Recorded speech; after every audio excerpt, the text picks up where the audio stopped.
Okay, part 6, the last part. At least it ought to be. We've only got 2 questions left. So, let's see here.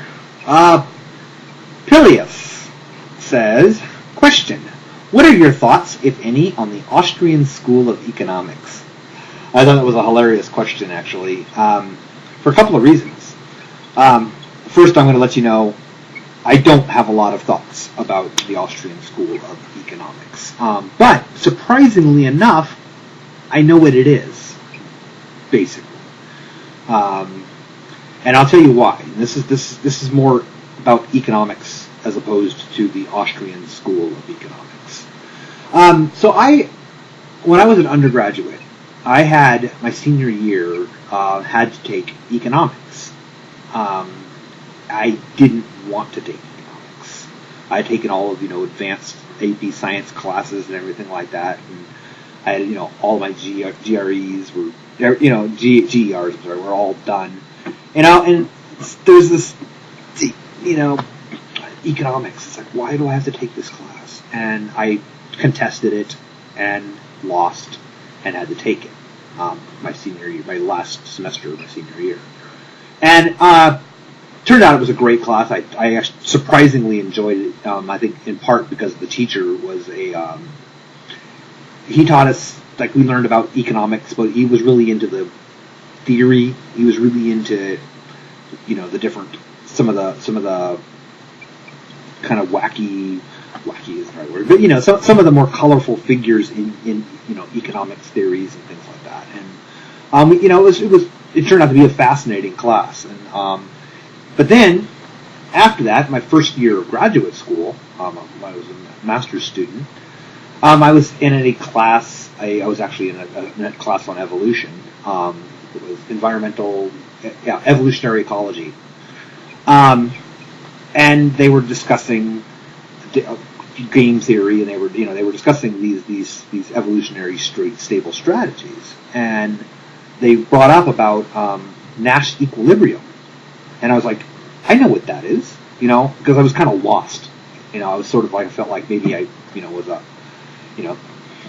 big fish in a little pond up here in Alaska, going to a big university, and was kind of outclassed.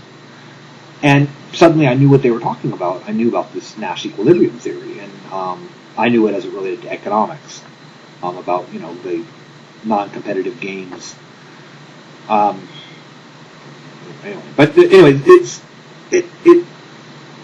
it sort of, I felt like suddenly I had this boost, and I had something to contribute to, a whole bunch of geniuses in this class, and I was sort of left behind, and I suddenly had something to contribute to it because I knew, because of this course I'd taken.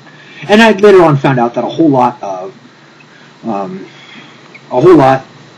models in biology are economics based, and I think the reason this is that because there's money involved, because it has to do with economies of nations and such, or markets and nations, there's obviously a lot of brilliant minds working on these problems, coming up with these different models and theories. But what is biology? Obviously a population of animals aren't using money, but they have to have resources, they have to allocate resources, they have to share amongst the community, selfishly hoard, or whatever it is. So the same models that apply to with money, you can exchange calories or numbers of offspring or fat storage or whatever you want, any coinage you want to attribute to that. And the economists have already come up with the models. So biologists, we don't have to do the footwork to get these models. They've already been done for us. And I think that's, so when I taught a class on selection theory, we did a whole thing on economy and evolution, and how economics theory and evolution tie together. And anyway, but on the Austrian School, if I recall correctly, like I said, our teacher really he covered that. It's more of a, if I understand it, it's a belief in a free market, but also I think, if I recall, that they reject the idea that you can make predictions, that basically they reject that you can make models about economics, because they're chaotic systems that can't be that you can't model a chaotic system. While other economics theories state, well, yes, you can. That's what complex systems theory and such. You can do that. But that's what I call. And as I understand it, they've while they're not really acknowledged as contributing to the general modern economics, mainstream economics, they really have had a great deal of influence. Like a lot of what is understood about economics. Some of that came from the Austrian school. That I'm going. We're talking. 10 years ago when I was in this class. So 10 years ago. So I'm doing my best. I apologize. And I look it up, but I don't even have an internet connection here. So, but I think I'm correct. I think that's what the Austrian school was. But anyway, yeah. So economics.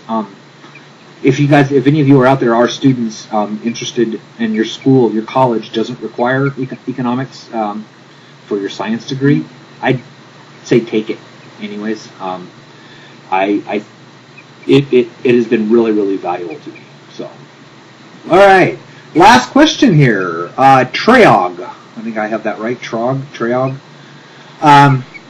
Does the extended darkness in winter and/or the long hours of daylight in the summer have any odd effect on you? That yawn wasn't on purpose for that. Actually, not really any odd effect. I know I don't like sprout hair or anything like that. It can be kind of annoying.